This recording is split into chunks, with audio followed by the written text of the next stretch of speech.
homies. But yeah, man, something I also wanted your opinion on is like I know right now there's a huge kind of movement going on in some of these Christian schools, like these private Christian schools, and it kind of was brought to my attention by some friends. Revivals. Yeah, I I was mean, like, what's the word? revival, yeah, for sure. But there's always like two sides to the story, and I know that like from what I understand, like a week ago, maybe, a week ago, there was a revival going on at a college in Kentucky, a small college. Sydney, do you know what? Is that Asbury? Asbury. Okay, yeah. See, I was confused because I was like, is this Corey Asbury?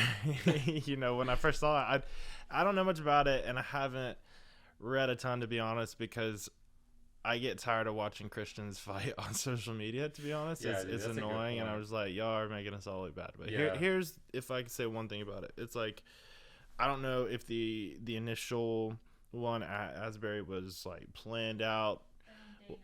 They're on day 9. All right, very cool. But revival, if you're thinking about a revival, it's supposed to be kind of spontaneous, right? That is what I find cool about this. Again, I haven't read about it. I know it's spread to a lot of places across the country. I even think the church right down here is doing one. They've kind of joined in. That's the part about it that I think is cool. It is, the Spirit of God moving. And, you can always say, well, they're just jumping on the bandwagon and they're doing it for clout and they just want to be included and they want to bump up their social media. But, I mean, these churches are joining in. If the initial one has been going on for 9 straight days, right, these other ones who've joined in have been going on for days and days now as well. In the church, whatever function, there's always going to be – it's always people. So you're going to have awesome people. You're going to have a bunch of crappy people as well, right? And you're going to have people, taking advantage of it one way or the other. And so, let God – do what he's going to do is kind of how I feel about it. I think it's really cool. I mean, this could turn into a movement. I hope it's not just words. I'd love to see something radical. I mean, it'd be crazy, but I don't know. What are your thoughts on it? Dude, honestly, it's a tough one. Like you said, I think your point of like you get tired of seeing Christians fight. It is a great point because I think the worst thing that can happen to Christ followers, like I don't necessarily associate myself with like Christian because I feel like in this day and time Christian can mean a lot of different things. To me, and my faith is I'm a Christ follower, like I'm a follower of Jesus Christ, like obviously, but I think sometimes we could become so divided, right? I think division is something that is the way that the enemy can kind of destroy us as Christians or Christ followers. But my thing is this. No matter, I mean, because I've listened to both sides of it. I've seen some of the services. I know the school that me and you went to is having a revival. I think it was like it was the second school to like join along and do a revival with them. From the stuff that I've seen, like, it looks genuine, it looks authentic, but who am I to judge, right? Because at the end of the day, like, it's not on me to judge whether somebody's relationship with God or the way they worship is authentic or not. I mean, I think a lot of times that I've worshiped or a lot of times that I've prayed, like, I haven't been authentic, For sure. So I just pray that it is a true move of God, but I think at the same time, it's like a lot of people are coming out and being like, well, this is emotionalism, and this is like a new way of just trying to, kind of be fake and imitate the worship of God. That's a bunch of BS, though. It's like, what is a concert and what is going to a festival or rave? Like, you're spending mass amounts of time, and what are you doing? Same thing that they're doing there, right? People in front of a stage dancing. At least, these people are worshiping, and if they're there for whatever reason outside of that, whether they're just there to fake it, whatever, God will use that in their life too. I mean, I know it's been that way in my life plenty of times. I've gone places with my own motives, and he's used that to change me. So like, God's God, he's going to use it the way he's going to use it. He uses it all. I think it's a cool thing. I'd encourage people to go. I've been actually like, because there's one I'd love to go check it out. I mean, Yeah, we definitely need to go see it. you know, it's not my church necessarily. It's not.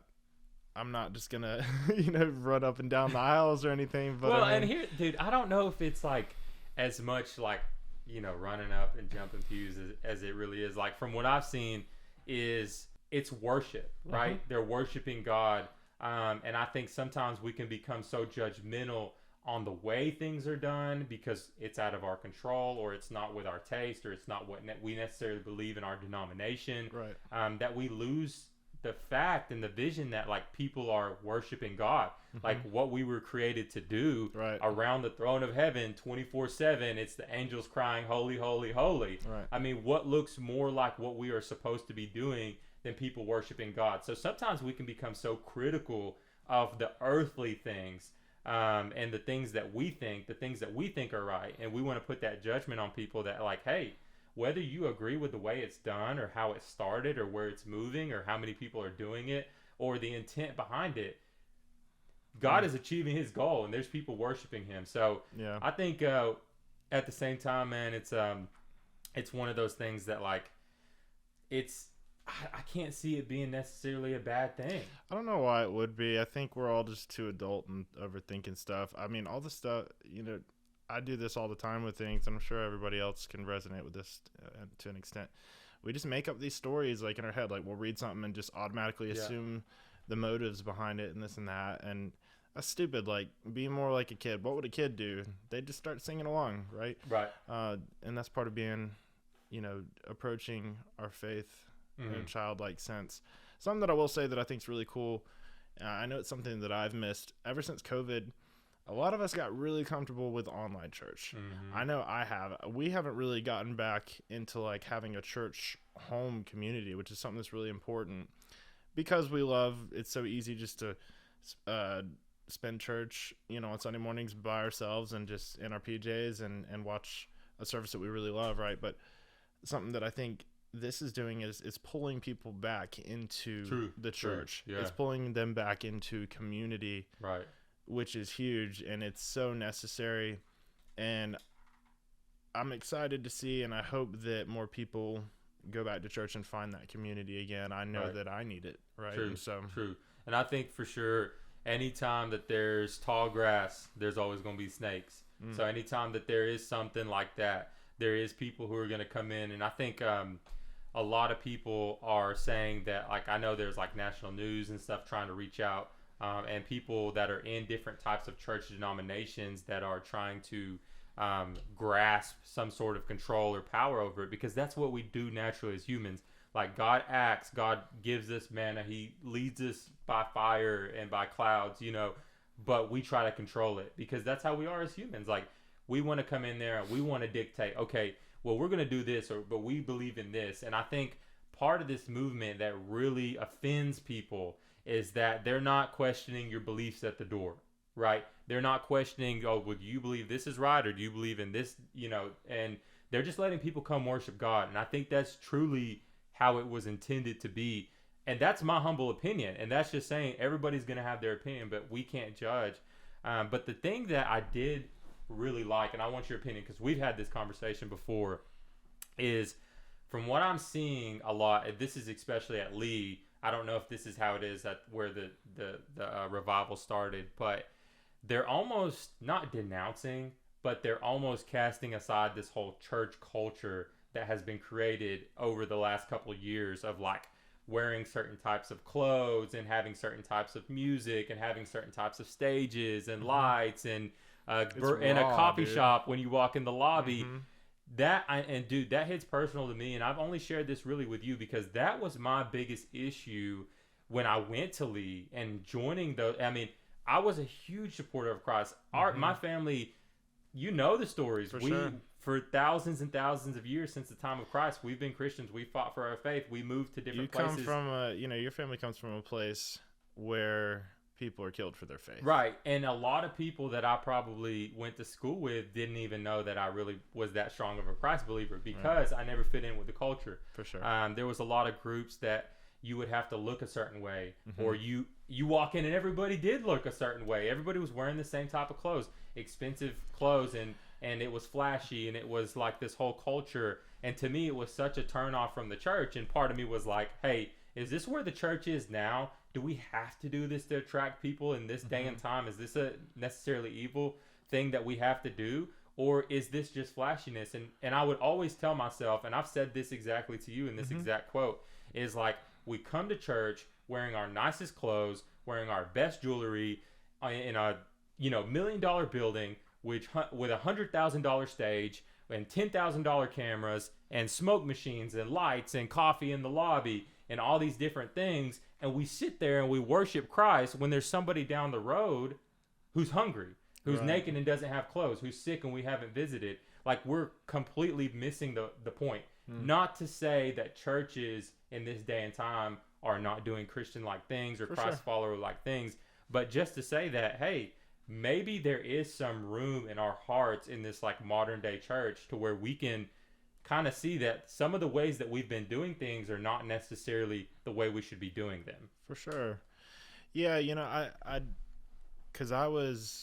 grew up playing in church. I played all the way. I mean, COVID was the first time I've like stopped playing, and it was because a lot of those guys are musicians and they needed that, and so I took a step back. But like, I digress. All that to say, I was a big part of all this. Like, when it started happening, music quality, they wanted it better. They wanted it to look more like a show. They wanted it to sound better. They wanted it to look better. And part of that, the heart behind it was, if every other industry in the world has, this level of expectation, this level of quality, then why should the church not have that too? Yeah. Right. And which so is a super valid the point. heart behind it was beautiful. I think that's great. The heart behind, everybody dressing cool, going from wearing our Sunday's best to, holes in jeans and the, the hipster hats and the button ups and the flannels. It started with intention, because why? Because that's the way that everybody dresses, right? We want people to feel included. But I think kind of what it evolved into, and it's just human nature, it did turn into a fad, right? It turned into church culture itself. And so, like you're saying, someone who grew up in a very different church culture, like that, this is where a lot of people, especially from like the East and everything, they're saying this is American culture. Yeah. And it's not Christian. They're not real Christians, right? Right. And they have a way of viewing us. But it kind of came to a point, like you're saying, where it could ostracize people who came in, right? Because it was now church culture. True. And so, yeah, man, I mean, the intention behind it, I think, was good. But now, with this revival, and like you're saying, it's raw again. You know, one of the videos that I saw that I loved, I thought it was so cool. It was just this kid. He was probably a freshman or sophomore in college. It was just him playing acoustic guitar. He was barefoot, wearing a t-shirt and jeans, and the congregation is all just singing. And it was an old song, some Israel song or something like that. Yeah. No tracks, no drums, nothing like that. And just everybody joining together singing. So I like what you're saying. It's bringing back something that we didn't necessarily lose, but like maybe just kind of taking a step back. Like, you remember the song Heart of Worship? I'm coming back to the Heart of Worship, right? Like, when they wrote that song, it was a similar time in the church. The church had become focused on the production and the worship and all this stuff. And so I think this is a similar situation where everybody's saying we have all this, what is for the greater good, and ultimately, as far as the analogy of, like we were saying with the commercial, all the money spent on that, or like you were just saying, having these productions every Sunday that involve hundreds of thousands of dollars, when there's a homeless dude the next block over, like tons of homeless people. Right. That's why good church staff and members are really important. It's why tithing is important. Ultimately, God's gonna do the good with it that he will, though. True. I don't think we need to worry as much as we do. Absolutely. Our opinion doesn't really matter that much. There we go. And anyway, at the end of the day. That's my point, dude, is like, I think the church is a moving, living creature, right? Like, at the time that the Holy Spirit was given to us, it was like, hey, go wait in this upper room. Something crazy is about to happen. It was an anticipated moment that had been prophesied from Christ. And sometimes it happens like that. Sometimes I know that revivals and stuff like that, man, all over the world, like we're so focused in America on stuff like this. And we want to become so critical because we see a revival happening, right? And people want to come to judge, either side of it. But what we don't realize is revival's been happening for years and years and years all over the world. It's just we are so focused on other things. Like maybe these, and I'm not saying that there's a right side and wrong side, just like you said. Mm-hmm. I think God is worshipped in many different ways, right? I think there was a time where he was in this Ark of a Covenant because that's what we could fathom. That's what we knew God as. And if you touched that box, you died. You know what I'm saying? But now we can access him at any point. You can pray at any place in the world and have that communion with God right then and there. So, like, sometimes he is worshipped in the temples, right? With King David and Solomon. I mean, gold in temples, everything's gold and just, that's real. Good point. Good and point. sometimes he can be worshipped like that. But sometimes he's worshipped as David sitting out in the field, playing in his harp. And, so I think we have to really get ourselves in check. And that's why I wanted to see your opinion on it, is because I know I vibe with a lot of the things that are being said about this. I think the church definitely needs to move in this way. But at the same time, we're only here to worship God. We're not here to make those judgment calls, and we're not here to be the people to tell us how to worship God. And I think most importantly, out of this, the name of Christ is being lifted. So at the end of the day, no matter what the heart is, no matter how many snakes come in and try to prey on this, I think it's a good thing. For sure.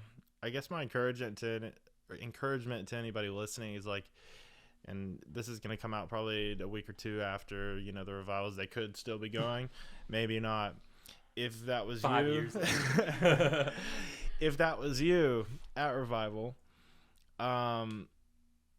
don't burn out and just fall off of the high. Like when you went to youth camp. I don't know if you went to youth camp. You went to Israel, right? But like when I went to youth camp, you'd get so fired up and on fire for God, right? And then you burn out real quick because you put yourself into the thing. So like if that was you, and if this is a couple weeks later and you're feeling burnt out, like go back to it. Yeah. And if it was you and you felt something inside you saying like, I kind of wish I would have gone. Like we were saying, learn from it. It's all right. True. And go to the next one, or start a next one and lead a Bible study. It's like the same presence that you're feeling there is gonna be with you. When two or more are gathered, right? That's a cool thing. And wow, we got real churcly on this one. I didn't expect it, but like, well, the thing is, we're gonna cover so many different things, and this is the last thing that I'll say is, my mind. The first thing that I thought of, I was like, man, what did that guy say? Because apparently, from what I understand, it happened after like a normal like chapel service or something like that. I mean, correct me if I'm wrong. I was like, dude, that guy must have been preaching the Sermon on the Mount, like bringing some fire. Like, what did that guy say? And I know it's God moving through people. For sure. But I'd be interested to listen to that. Yeah, you know what I'm saying? This really makes me want to go back and watch it. But like, I have to say, I mean, it could have been him, but it was multiple people. It was a group effort, right? Because, and it has to be when something's going for 24 hours, 48 hours, 70, and on. People are coming in and being replaced, but it was the musicians too, right? They played and kept playing, and then somebody else decided, I have to imagine, I don't know the logistics of this, but somebody decided, I'm going to go fill in for that guitarist because he's going to get tired here real soon. True. If you've ever been on stage longer than an hour, 2 hours, you're going to be hurting. It's a beautiful thing. Yeah, we've confined church and religion to these hour-and-a-half sessions on Sunday mornings, and I think sometimes some of us can get offended when it leaks out because as humans, we like to put everything in its own box. This is my religious box. This is what I do on Sunday mornings from 9 a.m. to 10:30. This is my work box. This is what I do Monday through Friday. And sometimes and God has no boundaries. So, I mean, It is what it is. And you know? Here's the thing, guys. Like, we say all this as some dudes who are not what a lot of our peers would consider to be big churchy dudes, right? And that's something that I hope, or that I know that we hope to convey. If you're not a Christian, that's cool. We believe God still loves you, right? And we know. I mean, I know that if you're a Christian, or if you're not a Christian, or maybe you're, something that I know we're going to talk more about. It's probably going to come up over and over, but it's a hot thing right now, like deconstruction. If you have fallen away from your faith, that's cool. Take the time. Like, we're just regular dudes. We're going to talk about this. We're not necessarily right. I'm interested to hear other people's opinion on it. I think, coming into a close on this episode here, you and I are both people who love hearing differing opinions. I know I am. I love talking it out with people who believe different things than I do, right? And so with this, if we talk about a bunch of faith, we're not trying to toss it at you. We're just talking it out. We're guys working out our own faith here too. So all right, so shift it. You're a wizard.